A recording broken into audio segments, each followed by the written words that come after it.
Hey, how's it going, everybody? This is Joey Galvez, one half of your host of Explain Yourself, and I want to let you guys know about a really cool book from our friend of the show, Eli Shockey. This one is called The Greylock, and it's a story where magic is a commodity.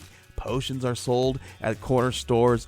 Orcs and dwarves earn a living in cubicles, not on the battlefields. But there are those who resist the house's magic's laws. Branded a criminal and forced to live as a wand for hire, there is a spell slinger they call the Greylock. Check this one out. You guys can pre-order issue 3 right now with code JAN241939, and make sure you guys are heading over to your favorite LCS and letting them know that you want Greylock number 3, and maybe pick up the first 2 issues. You could do that at the Scout web store. So make sure you guys are grabbing the Greylock number 3, JAN241939 at previewsworld.com. Okay, everybody.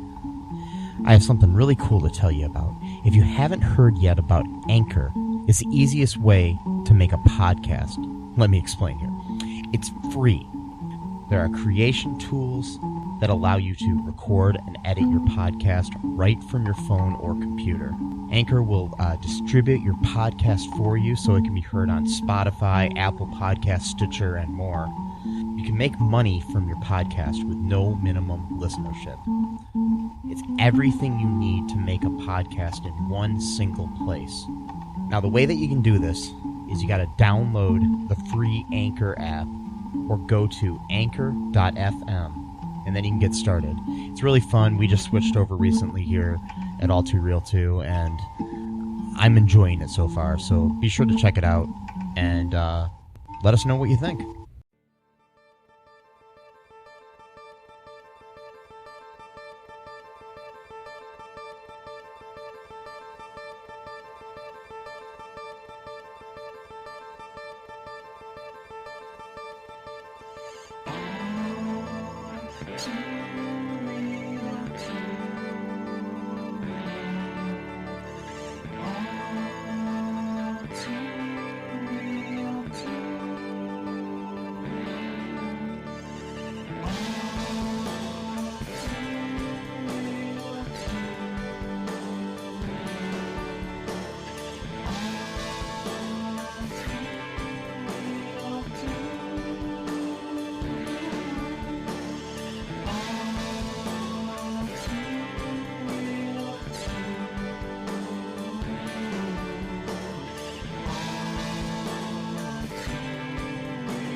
Okay, everybody.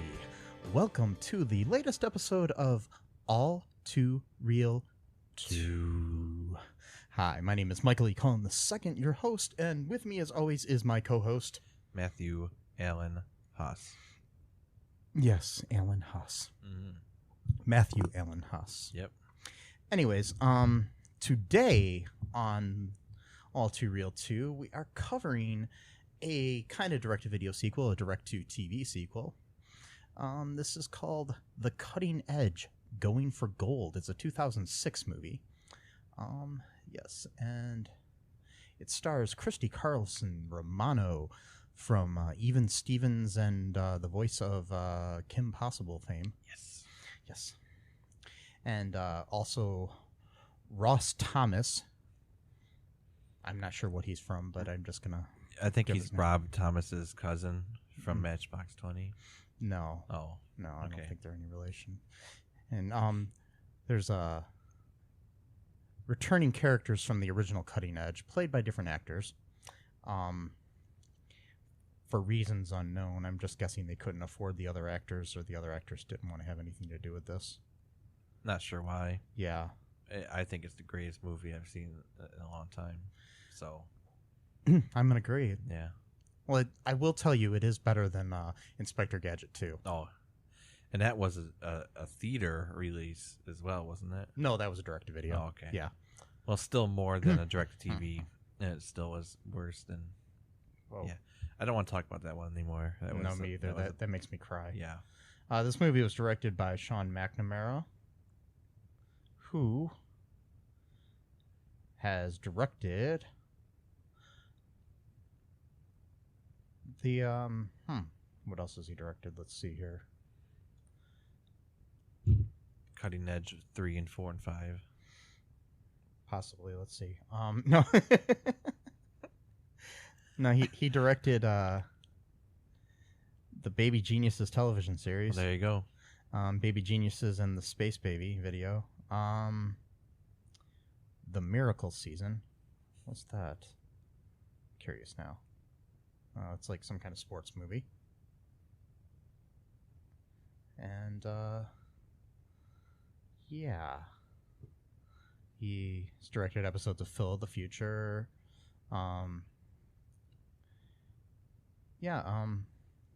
Secret World of Alex Mack back in the day, which is a kids show. So it seems like pretty much a lot of kids stuff. That's So Raven. Yeah, it looks like a lot of family type movies. Well, And, this movie TV was show. for what, family? For ABC Family. Yeah, so so it makes sense.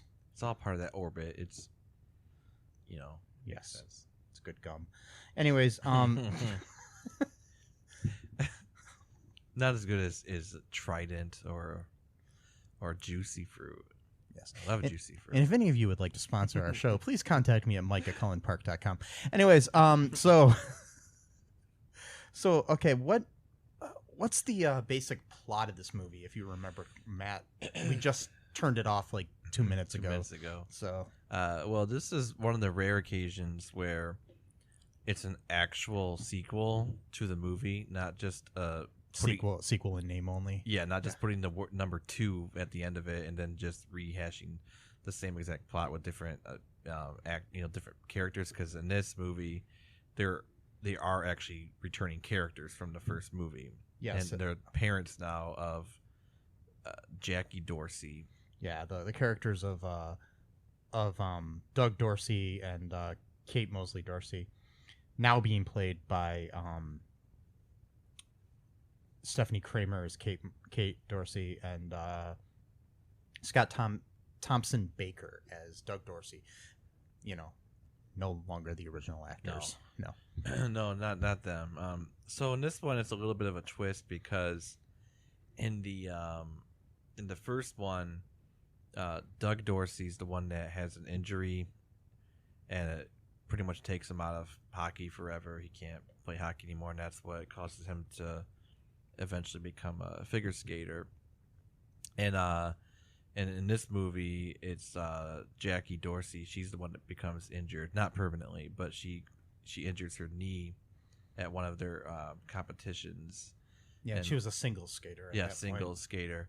And she's pretty much out of commission for like 4 months, but she wanted to do the Olympics, which was a year after she got hurt. So she's trying to rush herself to train to, do the Olympics. And her mom gets the idea, I think, that the only way that's really going to work is if they do pairs. And then lo and behold, she ends up meeting some guy that her parents basically, they bought her like 3 tickets to go to Los Angeles with their friends. I guess they didn't really explain that. And then No, yeah. so, but Her random white friend and random black friend that we never see again in the whole rest of the movie. we saw that one scene when they're whatever, just at the Yeah, pool. her friends. There was a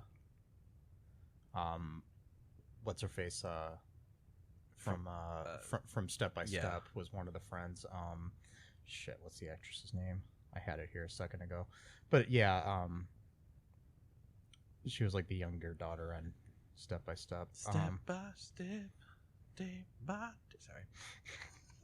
I don't know how Yeah. to song. Yeah, her name is dee-dee-bop-bop-ba-dee-dee. That's a long name. Yeah, that's a funny name. I mean, I don't know. She even listed in the cast. I don't know. She had a line or a Yeah, couple lines. she had a few lines. She had more than the black girl. Well, of course. Yeah. I mean, this is a 2006 ABC family. Oh yeah, group. Christine Lakin is the actress, and then looks like I don't even know who the African American girl was.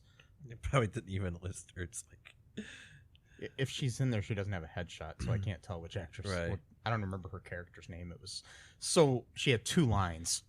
Yeah, which I thought was Basically. a miracle. I'm like, oh my god, they actually gave her 2 lines. Yeah. You know, but then later on they ruin it, of course, when the 2 announcers, there's a white guy and a black guy, and literally there was three opportunities to give the black guy a line, and at the third one, it almost looks like he's about to say something, then they cut away. It's cruel. It's almost like they're doing it on purpose. But anyway, that's just a interesting little. It's like tidbit. Yeah. Yeah, I don't know. I mean, I didn't expect much from a 2006 movie. No, But for ABC Family, yeah. for them to be like woke or whatever, not even woke, just regular people. But I mean, that's not exactly woke. It's just being like a normal person. But back anyway, then they weren't even awake. no, they were. No, they were. Yeah. They hadn't even fallen asleep, so you could wake them up. Yeah, exactly. Yeah, there we go. Yeah. Anyways, God. so basically, she's out there in Cali. Yeah, she's out there in Cali, and she this concierge at the hotel who has no social skills, not sure how he got that gig. He ends up like, oh, I recognize you. You're the person that totally wiped out on the ice, and oh man, that must have hurt like hell. They used to replay that all the time, and asking her what she's been doing since she retired, and she's like, well, I didn't retire, and got all offended. So then she went to the beach where she's reading some like sci-fi book or something, I don't know what, and then like these like surfer dudes are catching the waves or whatever, and then they're like making like comments about like curves and stuff like that, and they're like, ooh, so it's like a double meaning or whatever, and then like they start talking, and like within like 2 hours they're like already acting like they've been dating for like 3 or 4 weeks. Like their relationship just really took off. Like, we do have to mention the other surfer dude is played by Ryan Hansen from Party Down and Veronica Mars fame, which is funny because on Party Down he was often made fun of for playing kind of surfer type dudes and stuff, which is kind of funny. I think that was like a intentional, yeah. But yeah, I like Ryan Hansen. He's funny. He's hilarious, especially. He has like I can't remember the name of it, but he has like a web series. I've seen like 1 or so episodes, and it's like it's called something like Ryan Hansen Solves Murders on Television. Oh wow, is what the total thing is on YouTube. But yeah, that's hilarious. Yeah, he's really great in Party Down. I love him.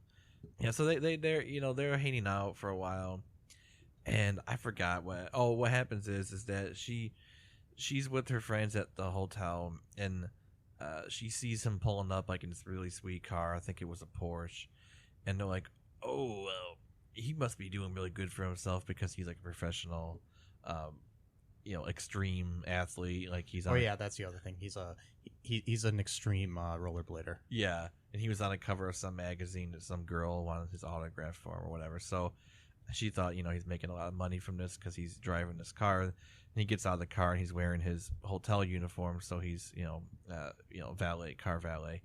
And then she got like all super embarrassed, in front of her rich friends, I guess, or whatever. Like, oh, this is Alex, this guy has a job, like what a piece of shit, type of thing or whatever. So then he gets kind of offended, like a normal regular person would, at being, snubbed by like that. And then she then goes to apologize to him, and he sulks for like the first of like 45 times in this movie because this guy's got like the worst temperament I've ever. Both of them have the worst temperament I've ever seen of anyone, any movie ever. Like literally anything can set either of them off completely at random, it seems.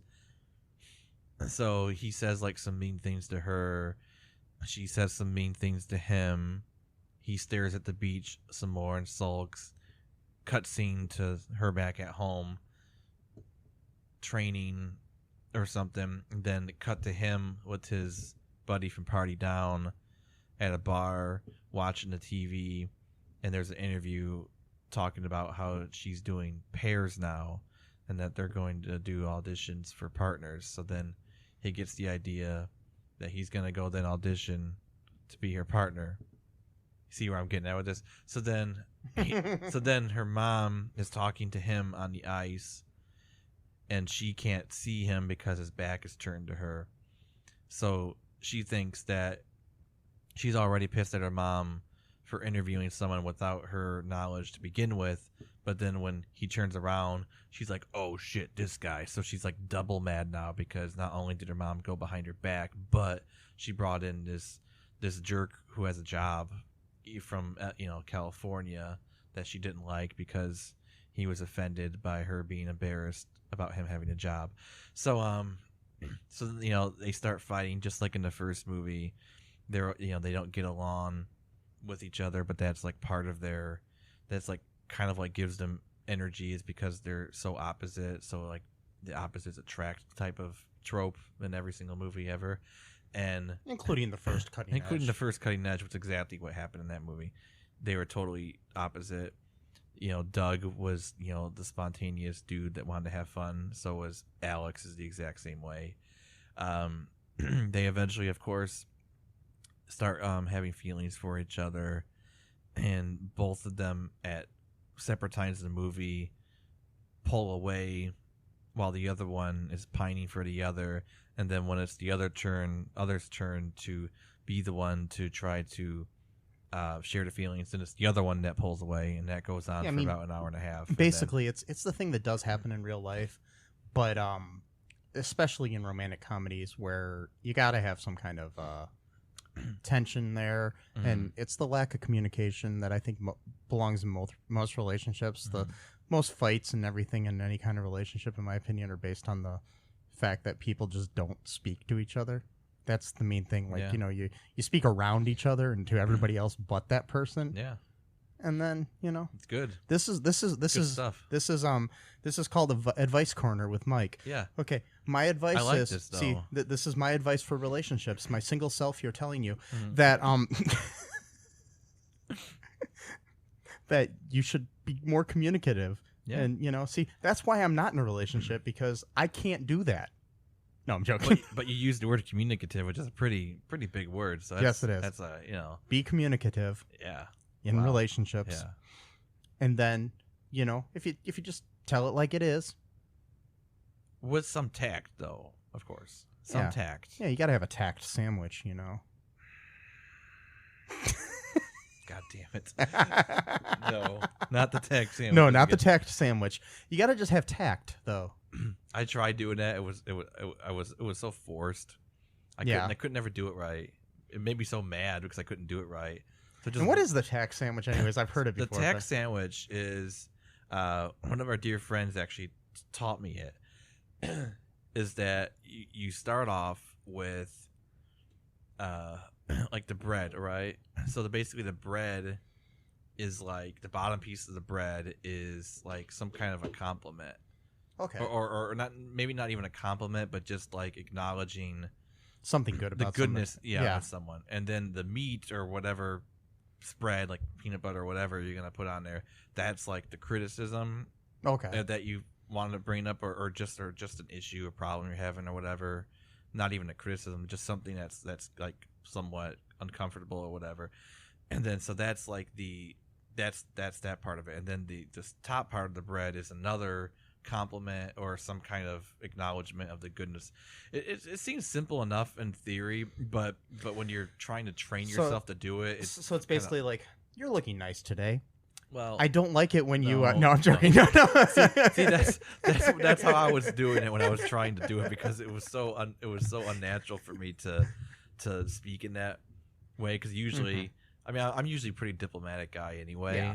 So I don't really think about. Well, there is tact. I mean, tact in general. I mean, it's just the way you say something and tell people things. Yeah. But I think honesty is the best thing in any kind of relationship. I mean, I've known that from my own past of not being completely honest with people and trying to, not tell them exactly how I was feeling, and not tell them that, the fact that they were cheating on me bothered me. No, I'm joking. Not just going on a little bit of a tangent that had nothing to do with it. So we're done talking about the Cutting Edge now. So this is now a life advice show with Mike and Matt, and the Cutting Edge was just a sort of like intro into the talking about this now. This is Mike's therapy session. Yes. Yeah. It's actually more interesting than what we saw, but Yeah. So basically, then there's this back and forth in this movie between these two that would completely be solved. That's my point, though, is it would be solved completely by honesty and telling somebody, "Yo, dude, I love you." That's all you got to do.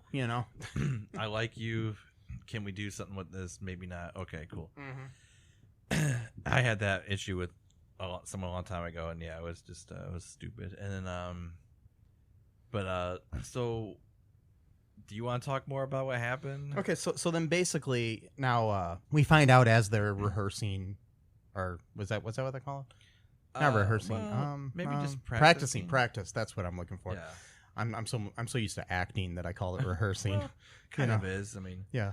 I said that once when I couldn't remember the word for practice when I was talking about like so when the football team is rehearsing yeah, the that just shows you how much I care about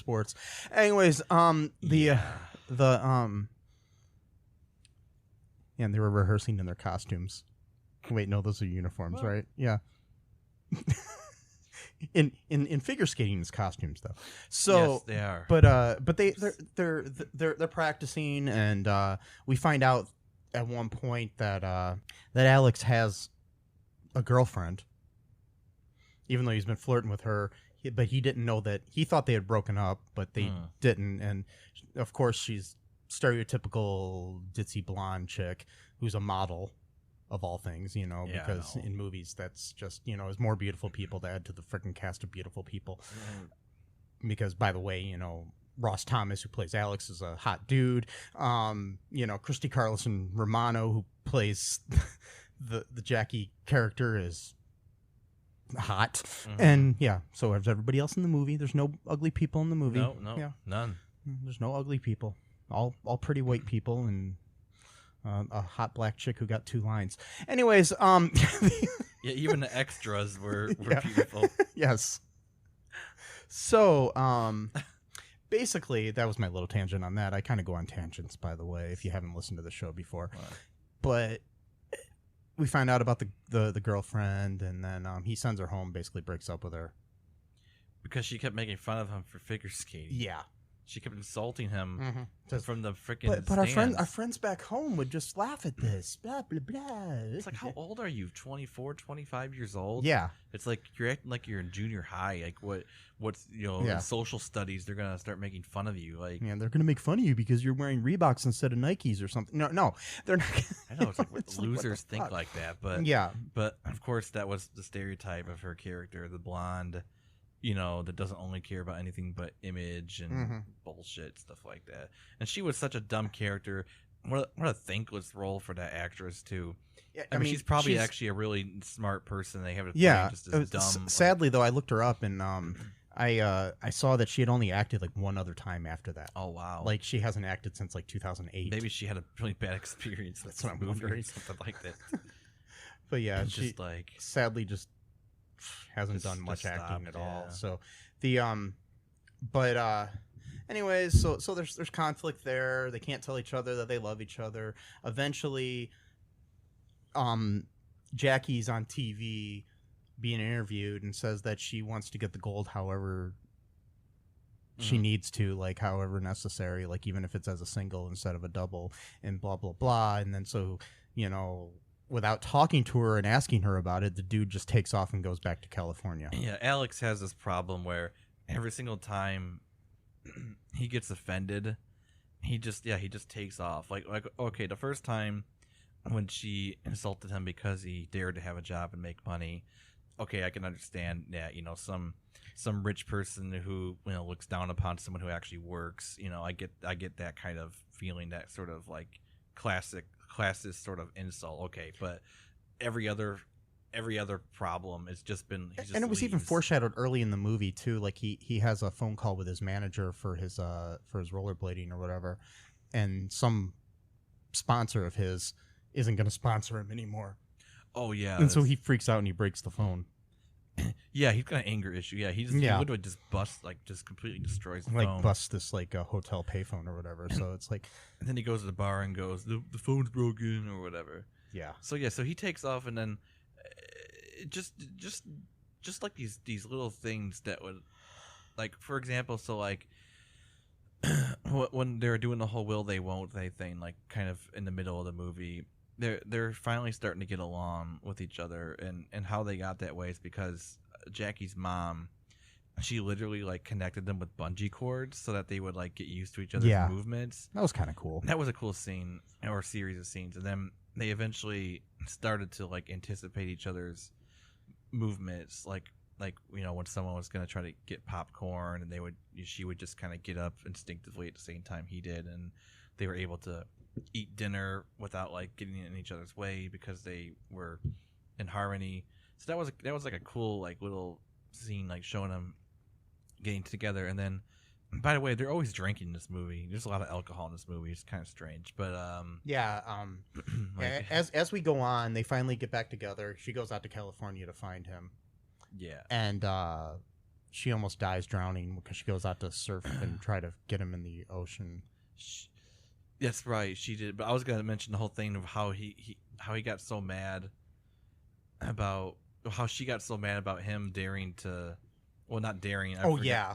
driving to Boston. I thought he just meant he wanted to go for a ride for like an hour, but no, he wanted to drive all the way to Boston. From Yeah, and they're Connecticut. like in Connecticut or something. they- I mean, I don't know how far that is, but I'm sure it's farther than like just drive down the street. Yeah, and they were supposed to wake up at like 5 in the morning or something like that. Yeah. So she was getting kind of then. So And plus, they had been drinking too. they had been drinking, yeah, and then so he got mad at her because he, don't you ever do anything spontaneous, blah blah blah. So then that's That's when we find the girlfriend. that's because when right we after find her. that, Yeah, she goes to try to be all sexy and wait for him in his bedroom while he's taking a shower, and we get to see his ass. yeah, for like And, 30 straight seconds. Yeah, in and a family movie. Yeah, ABC Family movie. Yeah, Okay, that's okay. what was really. I don't know. That's interesting, but I mean, this is the same network that at the time, and now it's called something different. They changed the name of the channel. really? Yeah, I don't watch TV. they so I don't always know. yeah. Yeah, but it's still the same channel that shows 700 Club. Anyways, Oh God, that fucking show. because of contracts, yeah, they have to. But I find that more offensive than this guy's ass, though. yeah, so, me too. Anyways, the. I mean, I'm not gay at all, but I'd rather look at this guy's ass than Pat Robertson's face. Oh God, And so, I know. Or his fucking words. yeah, yeah, we see that, and he's in the shower, and then all of a sudden we see the girlfriend chick, the blonde chick. Yeah. So yeah, She's in the shower with yeah. them, and that starts the conflict. And like just her name is Heidi, by the way. her name is too, Heidi, character. and just to show again how oblivious this character is. Like at no point does she ever like notice that Jackie's being like sarcastic to her or about her. Like, Yeah. she's just always got the smile on her face, like until finally though, when she tells him through the door that she loves him, and then she begs him to open the door, Yeah. and then she locks We'll the get to door for that, me. yeah, Okay, yeah. in a minute. Why don't we take a quick break, and we'll Yeah. finish breaking down this story after that, and then we'll listen to some nice little words from our sponsors. Yeah. Bye for Bye. a second. Hey folks, this is Michael E. Cullen II from the podcast that you're listening to right now, along with Matthew Haas. we just wanted to tell you about our great podcast Super. called Super. It's called All Too Real. And on that show, what do we do, Matt? We watch biopics, and then we talk about whether or not the movie matched up with the real story or not. So we It was a lot more exciting than that, though. Yeah, so we analyze the real story and the real story. Get it? Get it? Real. You know? Yeah, they're spelled differently, Yeah. folks. You can guess which one I said which way. Uh-huh. Anyways, so sometimes we have a guest, sometimes we don't. But we talk about great movies like Shattered Glass and Yes. The Social Network and Futile and Stupid Gesture, among others. Those are some of the ones that we've covered so far, and we're going to cover a lot more. So please subscribe on Stitcher, Apple Podcasts, Google Podcasts, wherever you find your great, fun podcasts. And be sure to share it with your friends. Do it. Do it. Do it. And make sure you're not afraid to get all too real. Bye-bye. Step 1. Dramatic introduction. I am Magus Elgar. Magus Thadalor Elgar is one of the more respected casters in all of Hearth. The dragon bone plate in my skull probably needs its focus enchantment aligned. Though don't expect to go under his tutelage unscathed. Well, you know what they say. Pretension can turn intention into the best retention. Nobody says that. No, not really. You can hear Magus Elgar and his exciting adventures. Visit MagusElgar.com to download your copy today. Sponsors, products, services. That's what makes the world go around. Yes, it does. You know what? You know how you can help us, folks? You can partake of those products and or services. Yeah. And that'll help our show. We can continue to give you life advice, such as be honest Yeah. and tell people how you feel, Yeah. especially when they're cheating on you. Anyways, and be communicative. yes, Communicative. Yes. That'll be our new podcast. It'll be Communicative with Mike C. Anyways, I like that. so communication with Mikey C. Anyways, I like that. So basically, all right. So they're fighting back and forth. She goes out to Cali to convince him to come back after she was flirting with the idea of being a single skater again. Right. Which even when she said that, she was kind of just flustered about being interviewed, and she was just trying to think of something to say. So she wasn't. But yeah, even, he took off because he was misunderstanding just things temperamental, again, because people don't talk to each other in these fucking movies. I'm sorry, that's the thing that always pisses me off the most about romantic comedies in general. That's how they stretch out the movie to be an hour and a half. Otherwise, it would be like 15 minutes long. So then it is frustrating. No, God damn it! Like, because the point you want is when they get together. I mean, but once they're together, you know they're gonna fight and be angry at each other and probably break up in a year or two, anyways. But you want that whole riding off into the sunset together sort of thing. Yeah. You know, but you know, in the real world, most relationships have that tension, but in a romantic comedy, we have that tension before they get together. Yeah. But in the real world, people get together and then you have the tension. Right. A lot of times. A lot of times. I mean, there are situations I'm sure that are like this and like romantic comedies, but everybody wants to paint this. I don't know, this romantic brushstroke of the world that is not real, where that's how you fall in love, and you know, it's, you know, the girl down the street who, you know, it's kind of awkward and cute and everything, and then, you know, she's gonna find this really hot dude, or this, you know, Patrick Dempsey sort of guy, you know, pays a girl to pretend to date him, and then they end up falling in love. Oh wait, sorry. Anyways, can't buy me love. And so, basically, anyways, she goes out there. She almost drowns. Yeah. In the ocean. After she steals some random woman's surfboard, and then the surfboard kind of went off to sea, and you never found out if this woman got her surfboard back. I feel bad for Probably that not. woman. I want to see that movie, the movie about the woman who's just on the beach one day, and Christy Carlson Romano comes over and steals her surfboard.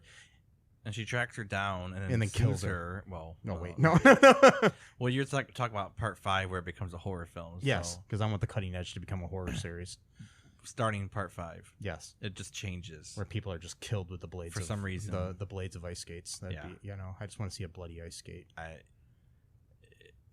Cutting Edge, the Cutter, or the Cutting, or the Cutting. the Cutting. I don't know. And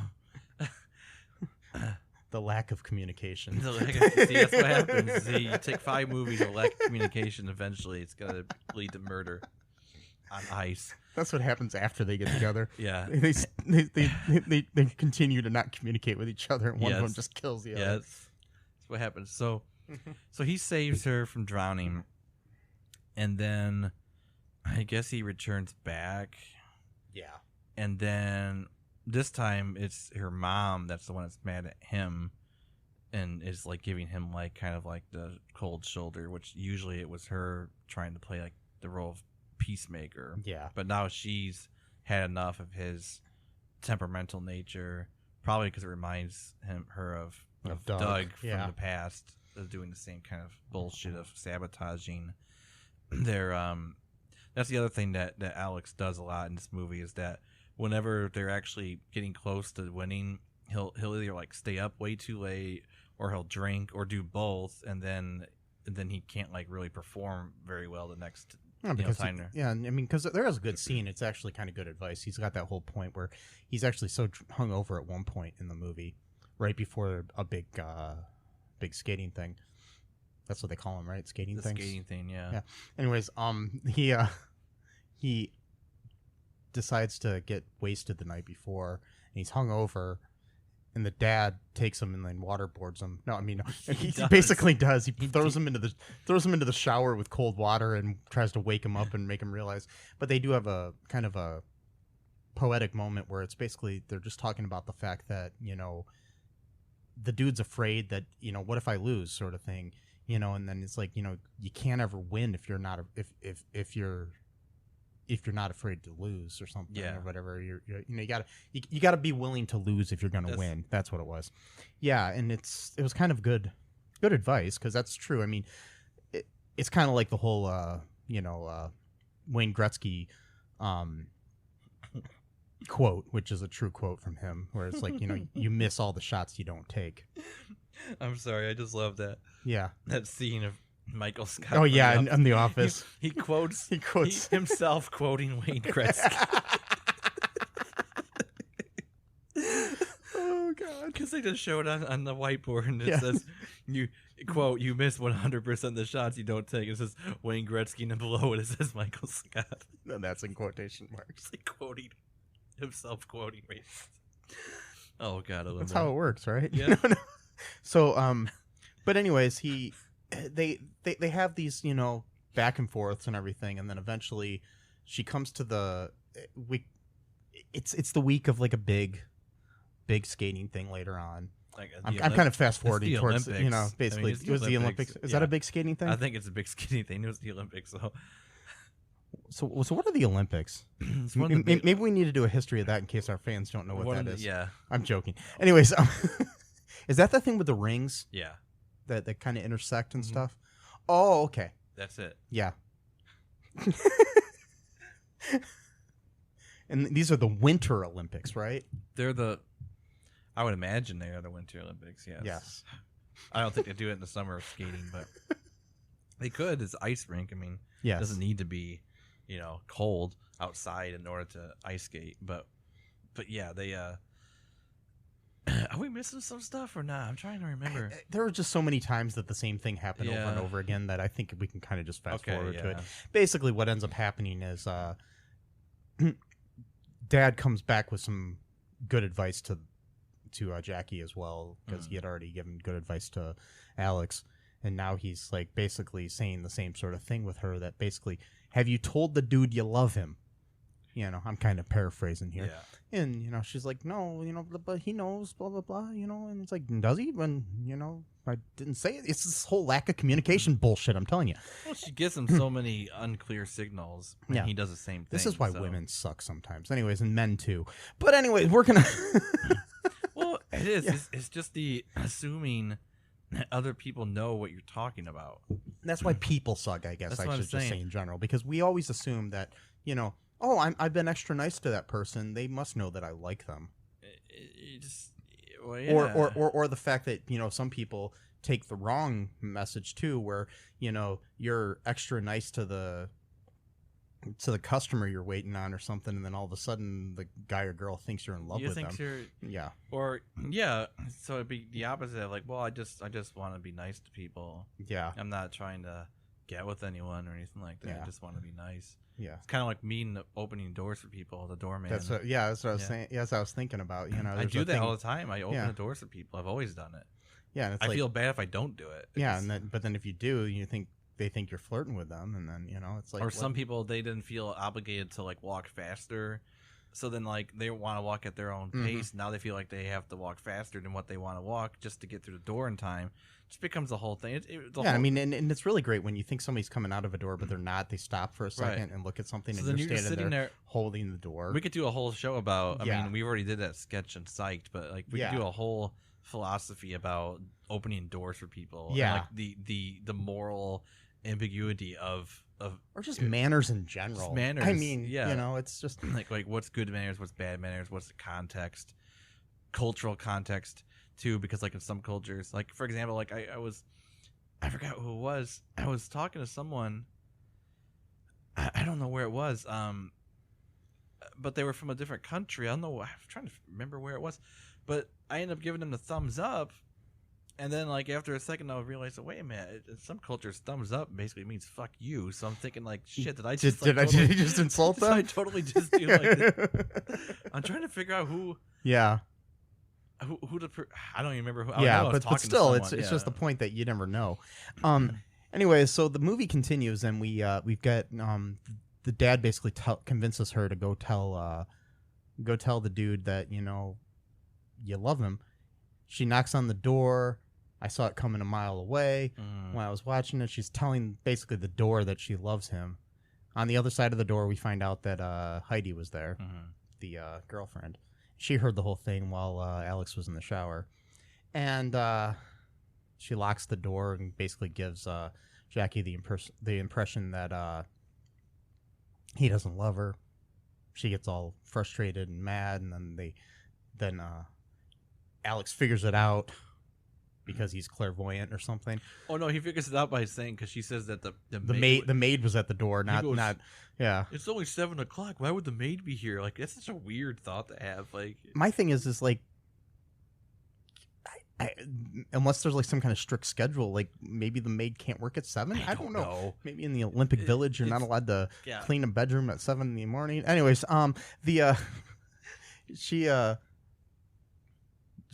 so he goes and runs after her, can't find her because she took off, and then they're about to go to the Olympics, and then they're on the ice, and he's finally says, "I've got to tell you something. I'm in love with you." Blah blah blah. Oh God, yeah. And then they have this great skating thing where they do these triple axels or whatever, and then they I'm assuming win. I think they won. I don't know, because it kind of just ends there. It ends with them kissing. Yeah, they kiss on the ice, and then they bow. And everyone cheers.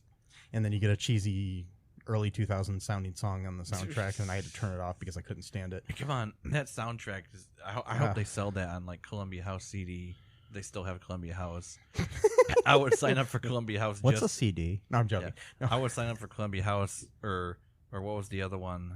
BMG. BMG, just to get the soundtrack to Cutting Edge to Going for the Gold. Yes. And I hope it would be on a gold CD as well. Of course it would be. Or fuck it, a gold record even. Go vinyl with this. Yes. It's got to be on vinyl. Yeah. Anyways, let's take another quick break here, and then we'll come back, and we're gonna. I want to take a look at some of the Internet Movie Database reviews of this movie. Hi, folks. This is Michael E. Cullen II from the podcast that you're listening to right now, along with manager Matthew Haas. You got promoted? Yes. Damn it. Okay. Anyways, folks, do you like the show Superstore?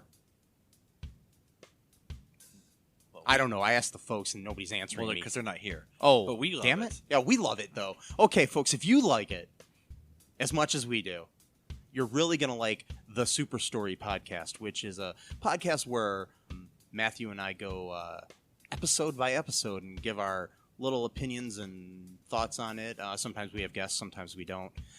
Just depends on how we're feeling. Yeah. And, so if you like this podcast and like our little crazy banter, then you should definitely check this out. Or I might get sad. And when I get sad, it gets pretty sad. Yeah, so I can't deal with him when he's sad. Yeah, no one can really. So yeah. So check out Super Story Podcast right here where you get this podcast, Super Story Podcast. Okay, we're back. Hope you enjoyed those products and/or services. I did. I'm enjoying them right now, actually. Are you? Mm-hmm. I like that one. Yeah. You know which one I'm talking about? The one with the straw in it. I have no clue what you're talking about. I don't know. Whatever. The one that had the words in it. The one that's got like a substance involved in like a texture of some type that you can feel, touch, smell, and maybe Or listen to. or taste or listen to. Something. Yes. Anyways, we're back, and I'm gonna read a couple of reviews here from the Internet Movie Database on this film. Here's one from somebody named Kimmy Bim 26. This was posted in April. Good friend of mine. Yes, Kimmy Bim. Shout out. Anyways,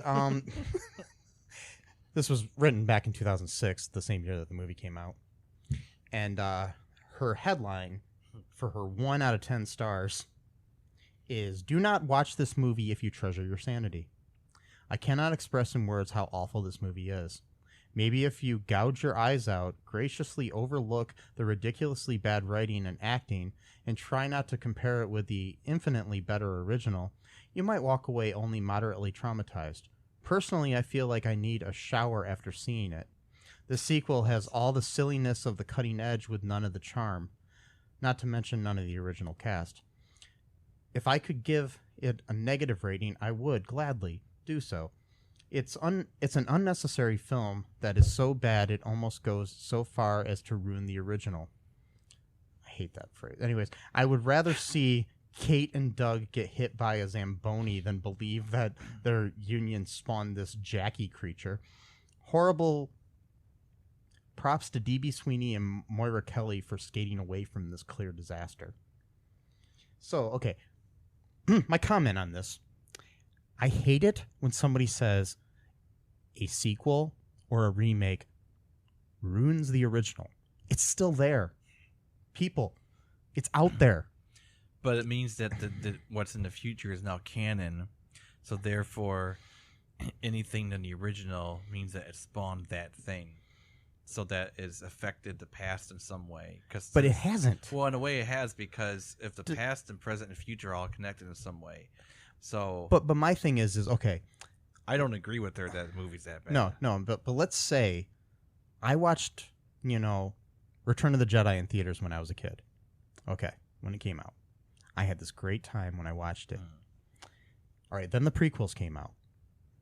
Did that ruin the experience I had when I was, a little kid watching the movie in theaters?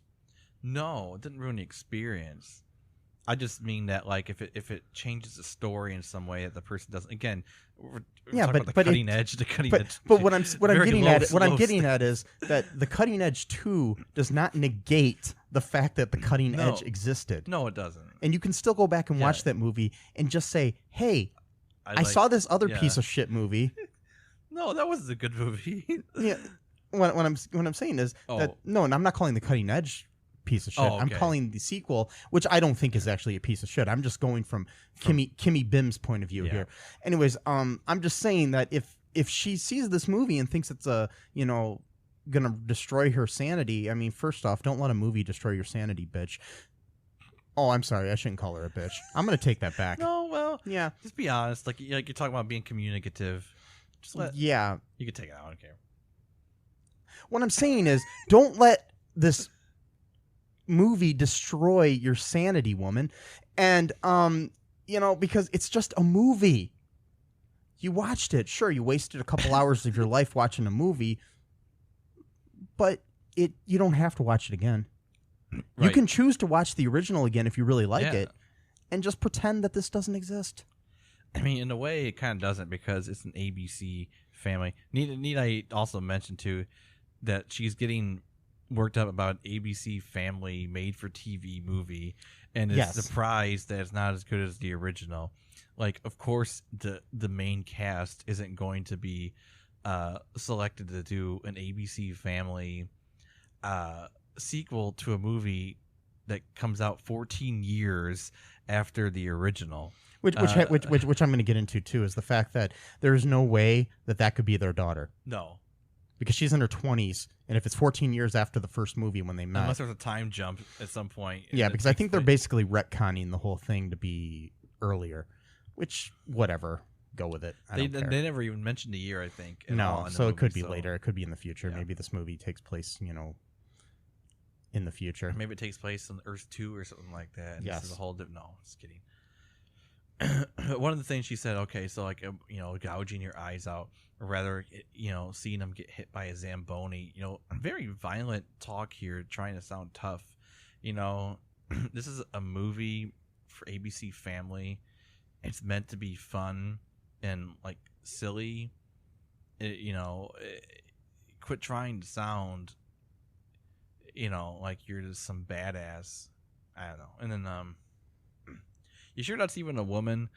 That sounds like something a guy would say. No, I know. Maybe Kim is a male name here. Who knows? Just saying, it sounds. But usually like let's something just say person. yeah. Okay. I'm just saying, most comments like that are usually written by edgelord dudes who try to sound like they're yeah. sweet. Well, this is 2006. Who knows? Yeah. Let's read a 10 out of 10 review. Well, that's ambitious. Okay. This one is Juana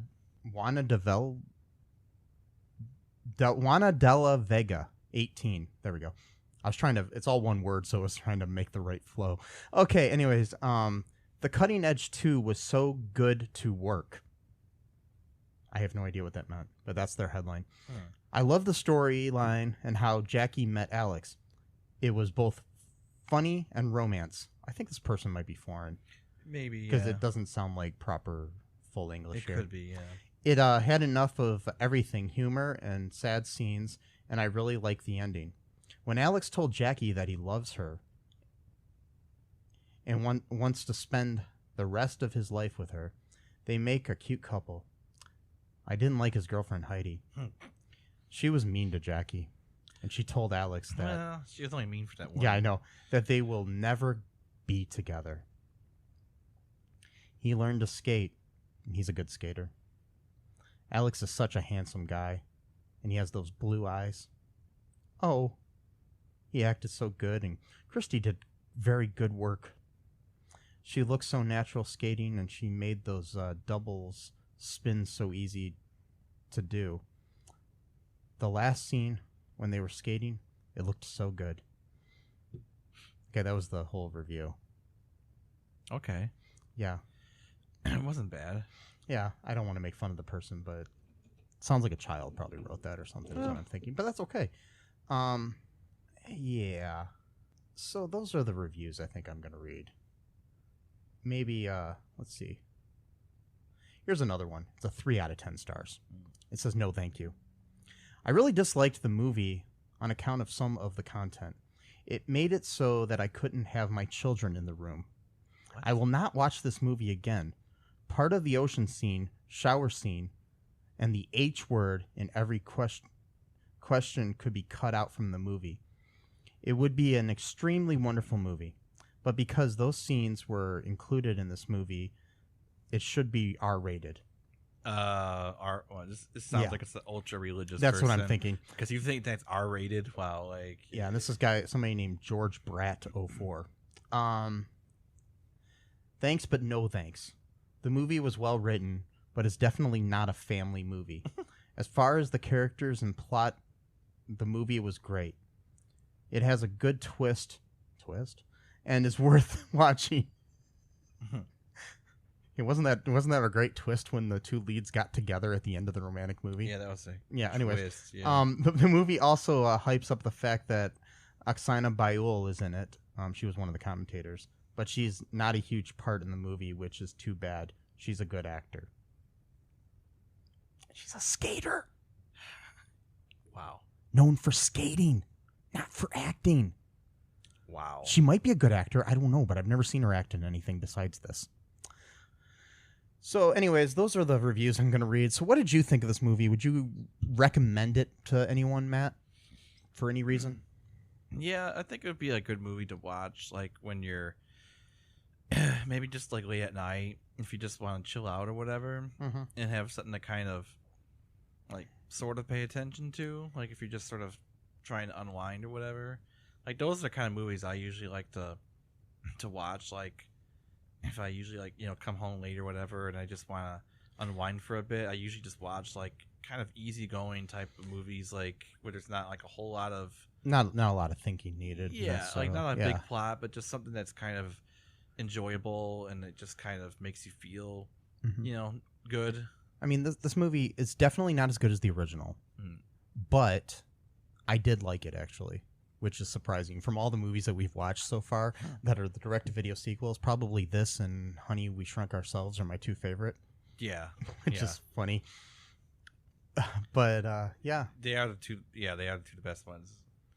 But that freaking statue though, at the end of Honey. oh, I know that was kind of yeah. I mean, I did kind of like Sandlot too a little bit as well, but I Yeah. mean, some of these I actually enjoy more than I'm probably letting on. But that's neither here nor there. You know what? I have one more comment though. Yeah, I bet you that woman or that Kimmy who said this was such a terrible movie, I bet you that person also probably gave Tooth Fairy 2 like a 10 out of 10. yeah. I'm just guessing. If they, I mean, how can you even find out? If they, I don't know. Let's see what else they've reviewed. can you do that? Oh, you can actually check how many things they review. Oh God. So I just looked it up, and that's the only movie that they have reviewed. So They're like, who knows what else they think of other great films that we've covered. one hit wonder. Yes. So if you're out there listening, Kimmy Bim, thanks. And Thank you. Appreciate your feedback. Yes. Please write us. You can contact me at mike@cullenpark.com and, look for us on Twitter and Facebooks and the Twitters and the Facebooks and the Instagrams. And what else? All the social medias. I'm adding S's to everything's. All the social medias. Yes. So for now, hopefully that this podcast didn't destroy your insanity. I mean, destroy your sanity. Destroy your Insanity. I like that. Destroy your insanity. Hopefully it didn't destroy your I insanity want and you make to be you insane, yeah. make you, not insane anymore. So, anything else here, Matt? No, just be good and enjoy yourself. If you want to watch this movie, get Yeah. some popcorn. Maybe Yeah, 'cause hang- I think it's a good Saturday afternoon. That's what I was saying. Yeah. It's a good movie to watch if you want to pay attention a little bit, but you don't have to pay attention to every scene. It's a good thing to have on. Like you're cleaning your apartment and you got this on in the background. Yeah. Well, like I said too, like usually when I come home from these podcasts late at night, I can't go straight to bed right after. I gotta watch TV for a while, and usually I just watch stuff that's just easy going. I don't watch anything that's So tonight when you get home, you're gonna watch this again, right? probably not this. I might watch I might watch the first one. Yeah. Maybe the third one. Yeah, no. No. We may cover the third and fourth in the future. We'll wait and see. If you want us to, please write us and let us know. But for now, the All Too Real podcast thing is closed here. Goodbye, everybody. Bye-bye. Thanks for listening to All Too Real 2 podcast, a Cullen Park production. Produced and edited by Michael E. Cullen II. Music by Matthew Hawes. Subscribe and share the show. Visit us at cullenpark.com.